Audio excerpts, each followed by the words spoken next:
Hello everybody, आज के इस वीडियो में हमें स्टडी करना है one person one vote and one value के बारे में। तो आइए स्टार्ट करते हैं आज का टॉपिक। यहाँ पे लिखा हुआ है one person one vote and one value. इसका मतलब क्या है?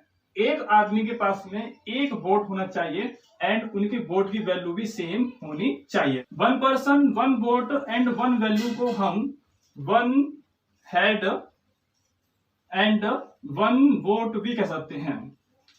वन हेड का मतलब क्या है?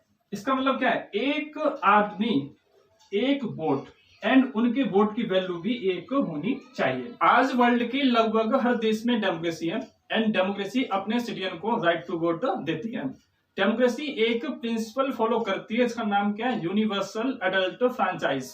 इसे हम कहते हैं हिंदी में सार्वभौमिक वयस्क मताधिकार। इसके अनुसार सभी लोगों को राइट टू वोट दे दिया जाता है। अब ये होता क्या है? डेमोक्रेसी जो प्रिंसिपल फॉलो करती है उसको हम कहते हैं यूनिवर्सल एडल्ट फ्रेंचाइज। इसको हिंदी में कहा जाता है सार्वभौमिक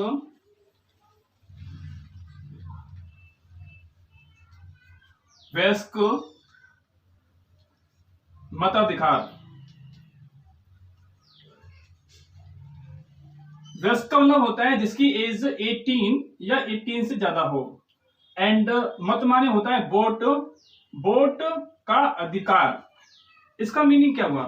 सभी लोगों को जो अडल्ट हैं, इसका मतलब क्या है? जिसकी एज 18 या उससे ज्यादा है उन लोगों को हम वोट देने का राइट दे दें। इसे हम कहते हैं यूनिवर्सल एडल्ट फ्रेंचाइज।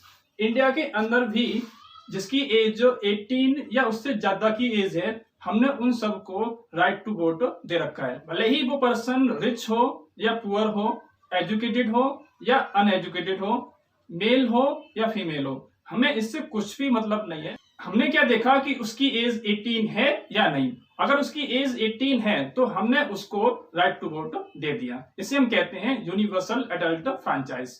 वर्ल्ड में लगभग हर देश में डेमोक्रेसी है एंड डेमोक्रेसी अपने लोगों को राइट टू वोट देती है। लेकिन कुछ देश ऐसे भी हैं जहां पर यूनिवर्सल एडल्ट फ्रेंचाइज नहीं है, वहां पर लोगों को राइट टू वोट नहीं दे रखा है। या हम कह सकते हैं वहां पर क्या है, वोट देने का राइट तो है लेकिन उनके वोट की वैल्यू सेम नहीं है। तो यहाँ पे हम कुछ एग्जांपल्स को स्टडी करेंगे एंड देखेंगे क्या वहां पर यूनिवर्सल एडल्ट फ्रेंचाइज है या नहीं। तो सबसे पहला एग्जांपल हम देखेंगे यहाँ पर सऊदी अरेबिया का। सऊदी अरेबिया में क्या है? सऊदी अरेबिया में मैन एंड वुमन दोनों को इक्वली वोट देने का राइट नहीं है। तो यहाँ पे हम कह सकते हैं कि मैन एंड वुमन दोनों इक्वल नहीं है। सऊदी अरेबिया में मैन के पास में राइट टू वोट तो है लेकिन वुमन के पास में नहीं है। तो हम कह सकते हैं कि मैन एंड वुमन दोनों इक्वल नहीं है, ये दोनों पॉलिटिकल दृष्टि से इक्वल नहीं है। इट मीन्स हम कह सकते हैं सऊदी अरेबिया में पॉलिटिकल इक्वलिटी नहीं है। पॉलिटिकल इक्वलिटी को हिंदी में कहा जाता है राजनीतिक समानता।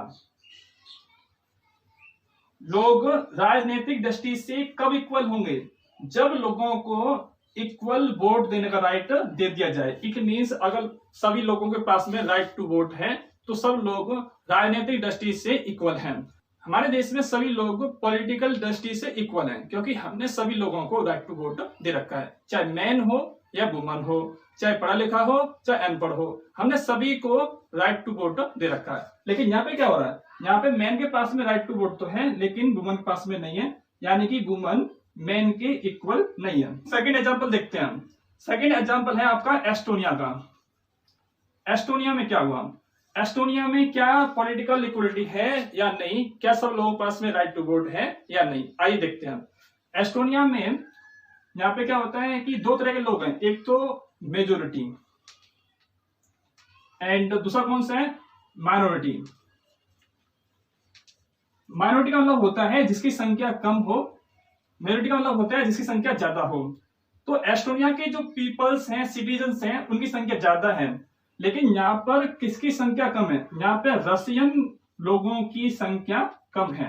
इसका मतलब है कि एस्टोनिया में कुछ रशियन लोग रहते होंगे। तो उनकी संख्या कैसी है, कम है, तो उनको हमने बोला यहाँ पे माइनॉरिटी।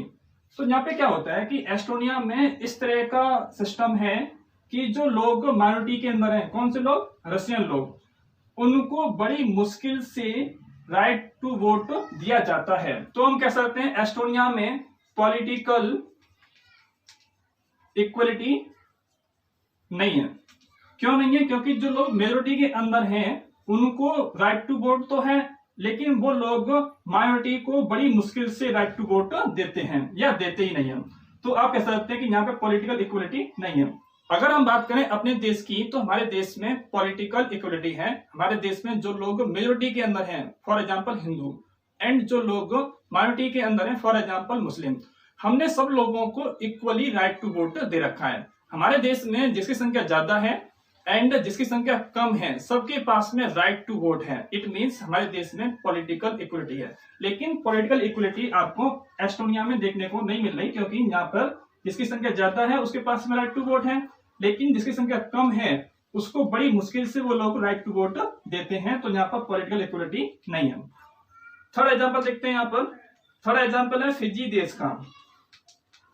फिजी देश में क्या हुआ, फिजी देश में दो तरह के लोग रहते हैं। एक कौन से, इंडिग्नियस फिजियन, एंड सेकंड कौन से, इंडियन फिजियन। जिस तरह से हम बोलते हैं इंडिया में रहने वाले लोगों को इंडियन, उस तरह से हम कह सकते हैं फिजी देश में रहने वाले लोगों को फिजियन। इंडिग्नियस का मीनिंग होता है स्वदेशी। इसका मतलब क्या है, इसका मतलब है वो लोग जो स्टार्टिंग से फिजी देश के अंदर रहते होंगे, उनके पेरेंट्स भी उसी देश में रहते होंगे एंड उनके पेरेंट के पेरेंट भी उसी देश में रहते होंगे, उन लोगों को हम कह सकते हैं इंडिजिनियस फिजी। दूसरी तरफ लिखा हुआ है इंडियन फिजियन। तो इसके नाम से आपको समझ में आ रहा होगा कि कुछ लोग इंडिया से फिजी गए होंगे एंड वो लोग वहां पे जाकर रहना स्टार्ट कर देते हैं। तो ऐसे लोगों को हम कह सकते हैं इंडियन फिजियन। अब यहाँ पे हो क्या रहा है, एक तो वो लोग हैं जो स्टार्टिंग से अपने देश में रह रहे हैं एंड एक वो लोग हैं जो दूसरे देश से पहुंच जाते हैं वहां पर रहने के लिए। फिजी देश में 1 पर्सन 1 वोट तो है, लेकिन उनकी वोट की वैल्यू इक्वल नहीं है। वो लोग जो स्टार्टिंग से फिजी देश में रहते थे उनके वोट की वैल्यू ज्यादा है, इनकी वैल्यू किसकी, वोट की ज्यादा है, एंड जो लोग बाहर से आए थे उनकी वोट की वैल्यू कैसी है, लेस है। तो हम कह सकते हैं फिजी देश में भी पॉलिटिकल इक्वलिटी नहीं है। क्यों नहीं है, क्योंकि आपने देखा कि इनके वोट की वैल्यू इक्वल नहीं है, इनकी वोट की वैल्यू ज्यादा है, इनके वोट की वैल्यू कम है।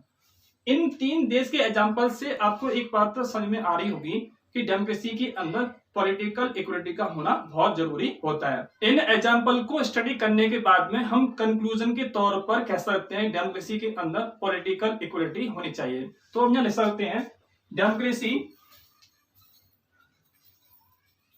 must based on the principle of political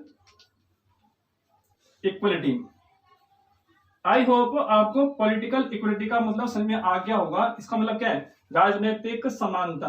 राजनीतिक दृष्टि से लोग इक्वल कब होंगे, जब लोगों के पास में क्या होगा, सब लोगों के पास में वोट देने का राइट होगा और उनके वोट की वैल्यू 1 होगी। एंड लास्ट में हम इस हेडिंग में से डेमोक्रेसी के एक फीचर को ड्राइव कर सकते हैं जो इसके अंदर छुपा हुआ था।